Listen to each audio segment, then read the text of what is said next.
السلام عليكم ورحمة الله وبركاته. الحمد لله ثم الحمد لله والصلاة والسلام على رسول الله.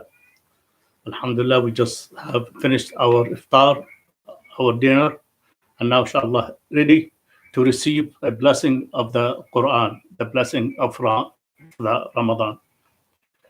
Today, inshallah, we're going to start a new series, daily lecture.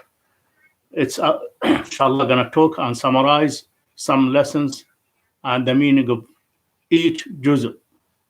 We have 30 juz in the Quran, and each night, inshallah, I'm going to talk about a juz, starting from juz 1 and go tomorrow, juz 2, and so forth, inshallah, till the end of the month. The Quran. The month of Ramadan is the month of the Quran. And as much as we, inshallah, make the Quran our life, the more hasanat, the more, inshallah, righteous deed we can collect. And as you know, Quran, it's our constitution, the book of Allah subhanahu wa ta'ala. Also, it's the miracle that Allah subhanahu wa ta'ala supported our beloved Prophet Muhammad sallallahu alayhi wa sallam with. It has the message of the Islam. So it's very important for us as a Muslim to understand and reflect in the Quran, to see what Allah subhanahu wa ta'ala wants from us through this Quran. This Quran, as I said, Allah subhanahu wa ta'ala called it, is a guidance and guide you, inshallah, in the right path to reach the Jannah, the paradise. It's a shield for you, give you clear instruction through all your life. So, brother and sister, we cannot really separate our life from the Quran. Whether we are at home, whether we are at work, whether we are at college, and everywhere we go, Quran has to be with us. Quran, our instruction, our guidance to go through our phase of life to the day of meet Allah subhanahu wa ta'ala.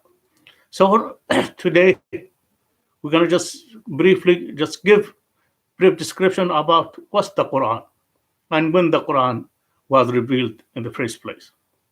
Quran is revealed, the first ayat revealed to the Prophet sallallahu alaihi wasallam when he was in Ghar Hira, when he was sallallahu alaihi wasallam 40 years old. And the first ayat revealed, اقرأ باسم ربك الذي خلق خلق الإنسان من علق. This is the first ayat revealed to our beloved Prophet sallallahu alaihi wasallam. Read in the name of Allah subhanahu wa ta'ala. Read in the name of the who taught you by the pen and so forth about the first 5 ayat. And then the revelation later on start coming in Makki time. So when you look to the Quran revealed in 2 periods of times. The first period is when the Prophet ﷺ received the message when he was 40 till the age of 53 for the 13 years. And they call it Makki time or Makki Quran. And if you look to this during the 13 years, most of the Quran just revealed there and all over just encourage us to be a good Muslim, encourage us about strengthening our iman, our sabr, and hardly any law in it. And then the Madani period, after the Prophet ﷺ, he immigrated from Mecca to Medina. He lived 10 years. So thus all the last of 10 years of the Prophet ﷺ's life, all the Quran revealed into him, and that one call it Madani. Meaning Madani revealed in the Medina after the immigration of the Prophet ﷺ to the Medina. Even sometimes revealed when he was traveling outside the Medina, but all that's called Madani after that period of the immigration of the Hijrah to the Medina. So in the Madani times, it's dealing with the law and the establishment of the civil law, state law, and so forth.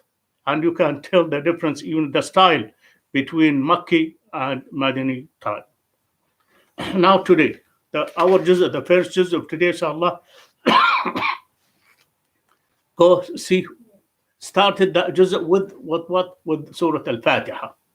And then with Surah Al-Baqarah. Surah Al-Baqarah is the longest surah in the Quran. It's almost 2.5 juz. So inshallah, we're going to cover tonight and tomorrow and the third night of Ramadan, if Allah gives us inshallah the chance to do so, dealing about Surah Al-Baqarah and what's the Quran in Surah Al-Baqarah. So the first juz first started with Surah Al-Fatiha. Surah Al-Fatiha, you know, this is the opening of the book, the opening of the Quran, and I hope each and everyone, also our youth, our children, they memorize this surah. Why? Because we have to read it in each rak'ah in our salawat. Our salah is not valid if we didn't read Al-Fatiha in each rak'ah. So that we have five prayers a day, 17 rak'ah. So we have minimum to read the Fatiha 17 times a day. So that's why the importance of the Fatiha. And the Fatiha, just Allah subhanahu wa ta'ala gave it gift to this ummah when the Prophet sallallahu alaihi wasallam, he went his trip through Isra and the Mi'raj. So that is, and Allah subhanahu wa ta'ala, out of his mercy to us, he made this, the Al-Fatiha easy for us to memorize. And inshallah, for the one who memorize it, I want you to go and also read the explanation, what the meaning of that, for each surah, for each ayah of the Fatiha. And also Fatiha has another names, call it Kitab, the mother of the book, the opening of the book, the 7 repeated verses. That's all the blessing of that. And the blessing is, call it, shifa in it. A lot of virtue of that. Inshallah, there's a homework for you to go and see, look what the important of Surah Al-Fatiha. Second, we're gonna start summarizing the first juz of Surah Al-Baqarah, which is from page 1 in this Quran to page 21. First juz started with Al-Fatiha and finishes at the juz 2, سَيَقُولُ السُّفَهَاءُ مِنَ النَّاسِ مَا وَلَّاهُمْ عَنْ قِبْلَتِهِمْ. 20 pages. With the 20 pages you look into, subhanallah, there is many subjects in there. If we just go in detail, see what the subject for Surah Al-Baqarah, inshallah, we can know exactly how easy the surah divided, what the subject matter, what the courses in the Surah Al-Baqarah. If we look in the beginning of Surah Al-Baqarah, Allah subhanahu wa ta'ala give us the message and the type of people. First of the message of the Islam, message of the book, and the type of people. Allah subhanahu wa ta'ala gave us the message of the Quran, and also the beginning of this one, divide all the people they live in this earth, the 3 types of people. First type is al-muttaqeen, the Muslim, the believers, and the righteous people. Second type of them, the kuffar, and their type. And the third type of the hypocrites, or al-munafiqeen. The first five ayat talking about the believers, the muttaqeen, and their characteristic. And the other 2 ayat talking about the kuffar, that's believers, and their characteristics. And other 13 ayat talking about the munafiqeen, the hypocrites, and their characteristics. Why such ikhwani to pick and choose which group of people we want to be? The believers, alhamdulillah, we choose the first type, the al-muttaqeen. Allah subhanahu wa ta'ala pleased with them, and those the most successful people are the people of the Jannah. And the kuffar, alhamdulillah, the disbelievers, we're going to stay away from. And the hypocrites, the hypocrites, actually, as a matter of fact, at the beginning of Islam for 13 years, there is no such, hypocrisy, no such nifaq. Those type of people, they came later on when the Islam started to be a state and Islam started to be strong. And then those kind of people, they went into under the name of the Islam, But however, from the outside, they are Muslims, but inside they hide the kufr. Allah subhanahu wa ta'ala called them al-munafiqeen and gave us their characteristic. And those, the worst type, even worse than the kuffar. Kuffar, you know them, they are disbelievers, but those, the munafiqeen, this is the worst type of people. You want to, inshallah, stay away from them and from their behavior. Why? Because they show you two faces. When you talk to them face to face, they show you are you are very friend. You are with you. You are Muslim like you. However, when they turn back, they go to their friends from the kuffar or from the mushrikeen. They say, "Oh, we just make just a game with the believers. We are with you." So now they play two roles. One, when they are with the Muslim, they show the Islam face, and with the kuffar, they show the kuffar face. May Allah save us from them. And the other one, Allah subhanahu wa ta'ala took us to us in this juz', the children of Bani Israel, their privilege and the backslidings. And when Allah subhanahu wa ta'ala talk us about a nation in the past, like nation of Noah, nation of Ad, nation of Thamud, Bani Israel, Jews and the Christians, and all that.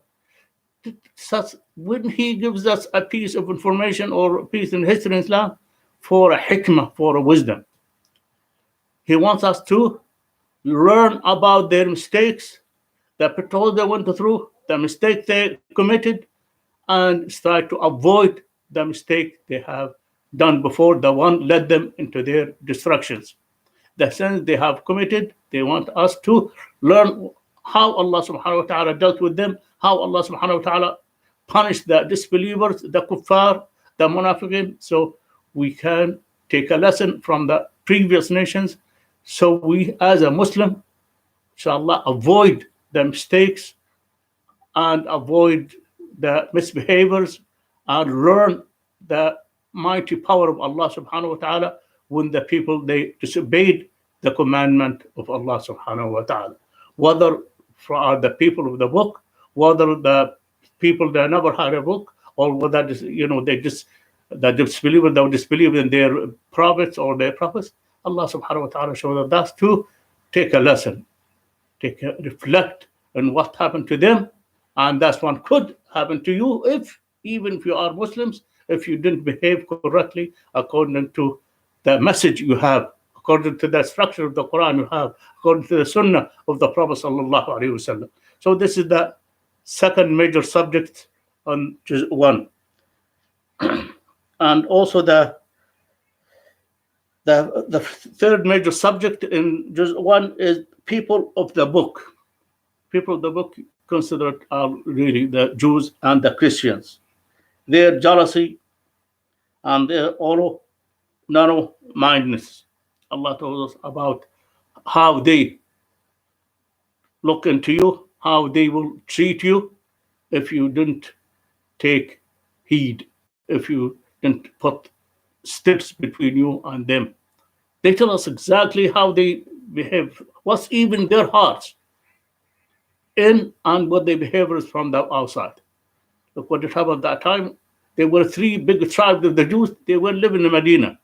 So Allah subhanahu wa ta'ala knows that we Muslims, they're going to deal with them. They're going to live with them. They're going to how you deal with such people. And Allah subhanahu wa ta'ala, before we go in our life, build our state of Islam, Allah subhanahu wa ta'ala showed us how the behavior of the people of the book, especially the Jews, especially when they give your covenant, when they give you a treaty. He told us they're gonna break their treaties. As long as they are under control, they will behave. If they have upper hands and see any opportunity to overtake you, they will absolutely break the covenant between you and them, or if you have any treaty between you and them. And their jealousy of you now they consider themselves the people of the book. They have prophets. The Arabs at that time, they didn't have prophets. They have most of them kuffar, disbelievers, or mushrikeen. Now comes into the prophet from among the Arabs. Oh, that's not gonna happen.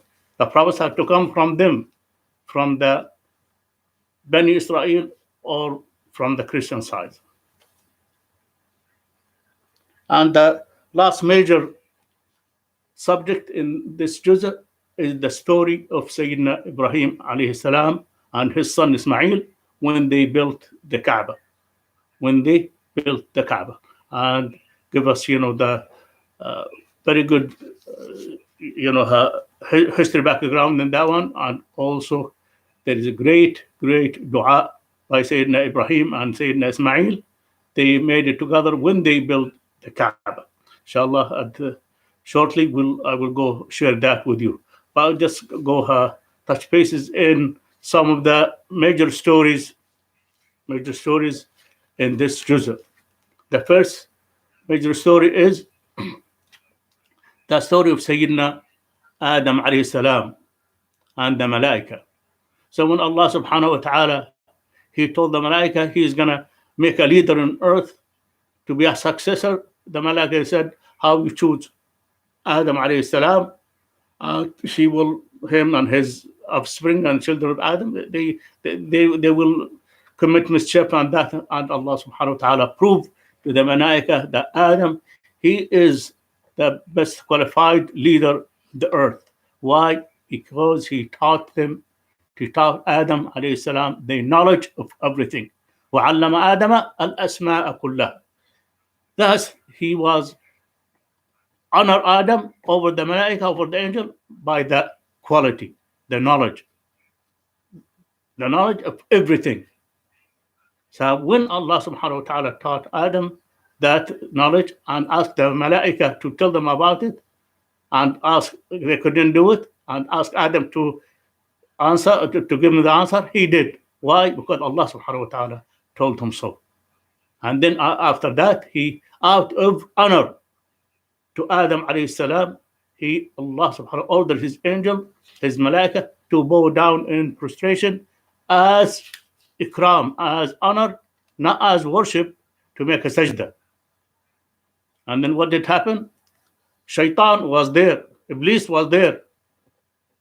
When Allah subhanahu wa ta'ala commanded the angel to greet Adam with prostration, he refused. And this is the second story happened in the very beginning of Juz' 1, the story of Adam and Iblis, Na'latullah alayh. So when Iblis disobeyed, or Shaitan disobeyed Allah subhanahu wa ta'ala, he decided to kick him out from Jannah. But he asked Allah subhanahu wa ta'ala to give him time, and Allah gave him time to let Allah decide how long Shaitan will stay with us till when. That is, Allah fulfilled his dua. And at that time, when he was kicked out from the Jannah, he said Adam took a pledge in himself, he will mislead Adam and his wife from the Jannah as well. So when Allah subhanahu wa ta'ala put a test for Adam and his wife, what did happen? Told him, look, you are living in the Jannah. You have everything in the Jannah. You eat anything you want, except do not approach this one tree. Imagine how many trees in the Jannah. Imagine what the best food in the Jannah, what's the best dress in the Jannah, everything there. He told us, do not approach this tree. And you know what this tree? The Shaitan, they kept, whispering to Adam and his wife, why? Why Allah subhanahu wa ta'ala, look, everything you have there, why in particular that tree? He told me not to approach it. It has something behind it, something, Allah subhanahu wa ta'ala didn't want you to have it. So he kept, whispering to Adam till finally Adam and his wife disobeyed the command of Allah subhanahu wa ta'ala and ate from that tree. And when they ate from that tree, now Allah subhanahu wa ta'ala show them the sin they committed, the disobedience, and they thought this Jannah not for you, Adam and your wife. You have to now to go out from the Jannah. But however, Adam admitted right away his sin, admitted his mistake, he admitted it, and he asked Allah subhanahu wa ta'ala to forgive him. He asked Allah subhanahu wa ta'ala, he did repentance. And Allah subhanahu wa ta'ala accepted his repentance, but he told him, you have to leave the Jannah for time being. You come back, inshallah, later on, and your offspring, the one who followed you in the right path, to be among them. So that is the story of Sayyidina Adam alayhi salam, his wife, with the shaitan. And then after that comes into the story of Bani Israel. And this is almost one juzr talking about Bani Israel and their behaviors. And who are Bani Israel actually? This is, first of all, you remember that Sayyidina Ibrahim alayhi salam has two sons, Ismail and Ishaq. Ismail, where the Prophet ﷺ, Muhammad came through, and Ishaq, where is Yaqub alayhi salam came through. And Yaqub, he has 12 children. They call them the Asbat. They call them the son of Ishaq. That's all. Those is Bani Israel. And all that from the 12 son of Sayyidina Yaqub, that they call them Bani Israel. Till nowadays, all the generation of Bani Israel came from those 12 sons of Sayyidina Yaqub alayhi salam. And even the Christians, they are part of them, part of Bani Israel as well. So now you look into why Allah subhanahu wa ta'ala talk to us about Bani Israel at the beginning of Surah Al-Baqarah. This Surah Al-Baqarah, very early Madani, First, there is hikmah beside that. First of all, the Jews that you used to live in the Medina, meaning that you Muslim, you're gonna live with them. You're gonna have problem with them. You're gonna fight them. So here, how they behave before even you with their own prophet, how they behave with Sayyidina Musa alayhi salam and Harun, how they behaved with Sayyidina Isa alayhi salam, how they behaved with their own prophets. Showed us all their behaviors, all the mischief they achieve. They don't have covenant. They didn't respect the covenant. They didn't respect their prophets. And also when Allah subhanahu wa ta'ala gave Sayyidina Musa alayhi salam the clear evidence, the clear victory over Fir'aun and his army, what did happen to them? Musa alayhi salam, he went to meet with Allah subhanahu wa ta'ala for 40 nights. In 40 nights they went back and they started worshipping the golden calf. From Tawheed, look what Allah subhanahu wa ta'ala has blessed them with. They just freed them from bondage of the punishment of Fir'aun, and he destroyed all Fir'aun and his army without even them to do any fight against Fir'aun and his army. Allah subhanahu wa ta'ala destroyed Fir'aun and his army in the sea. And that's, look, instead of be grateful, to be thankful to Allah subhanahu wa ta'ala, look what they have committed. They have committed shirk. So when Musa alayhi salam came back and found out went back to worship with the golden calf, he was so outraged of their behaviors and what they have committed. And Allah subhanahu wa ta'ala told us that this is their behavior. When Allah subhanahu wa ta'ala saved them from the bondage they will live under Fir'aun's control and his government, and when Allah subhanahu wa ta'ala opened the sea for them to pass through safely, they commit a shirk. They start that's the behavior, their attitude of Bani Israel. And some of something regarding this, just only the story of Al-Baqarah. That's what this surah called Surah Al-Baqarah. When that's also the behavior of Bani Israel, their attitude. When one of them committed a murder, actually he killed his uncle, and instead of admitting his crime, no, he took the body of his dead uncle, put it in the other tribe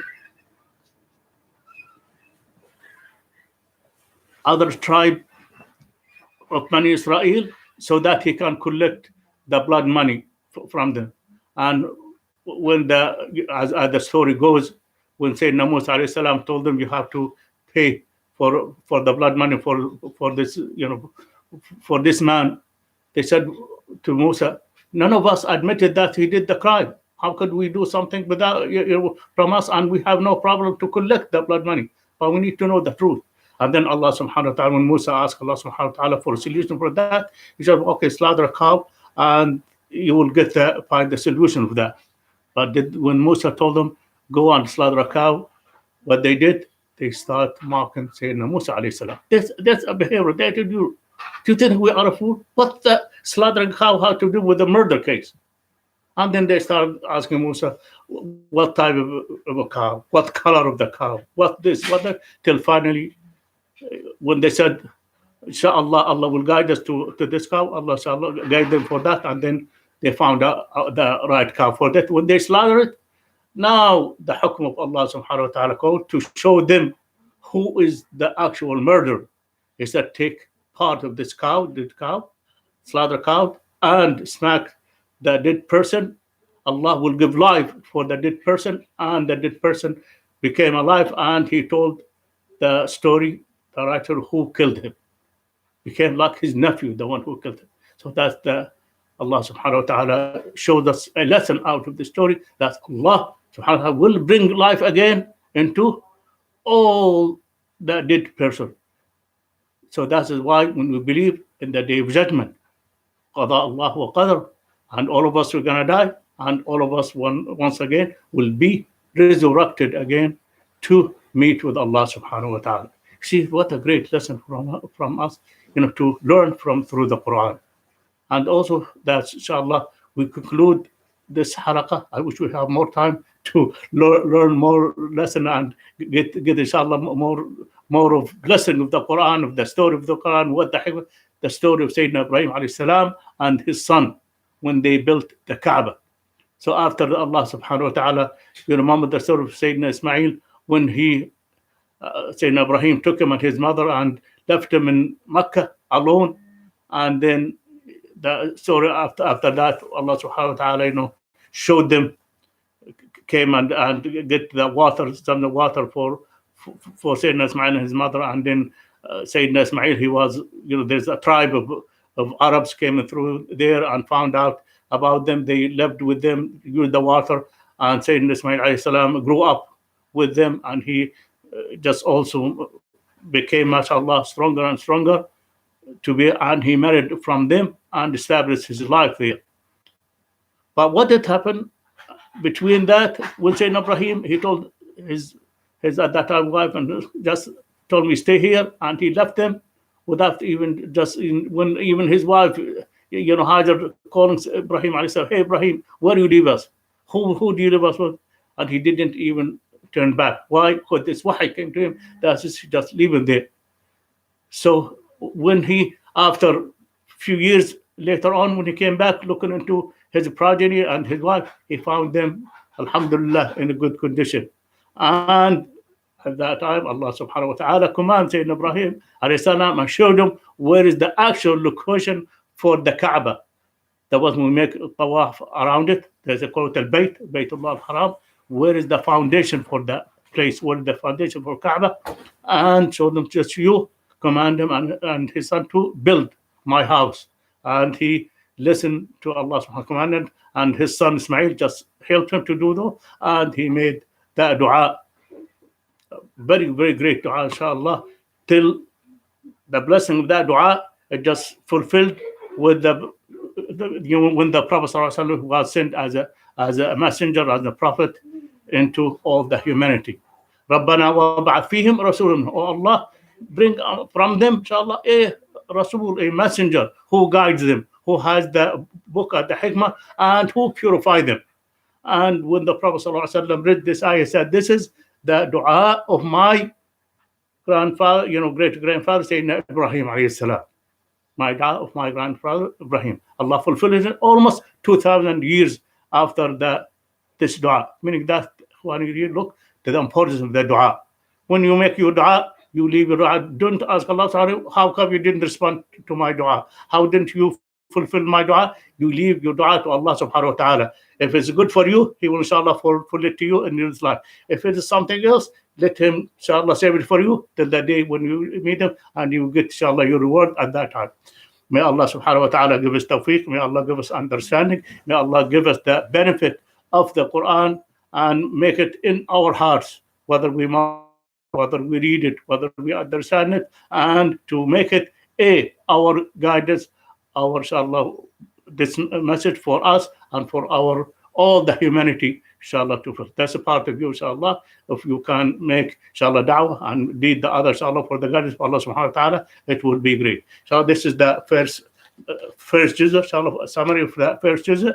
May Allah make it, inshallah, for us a witness for us.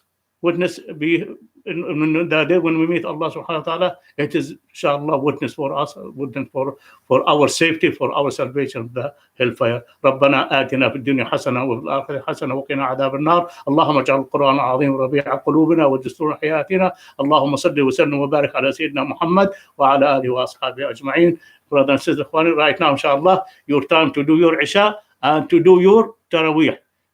Your Isha and you do your Taraweeh. Enjoy it, and we're looking forward, inshallah, to see you tomorrow morning. Assalamu alaikum wa rahmatullahi wa barakatuh.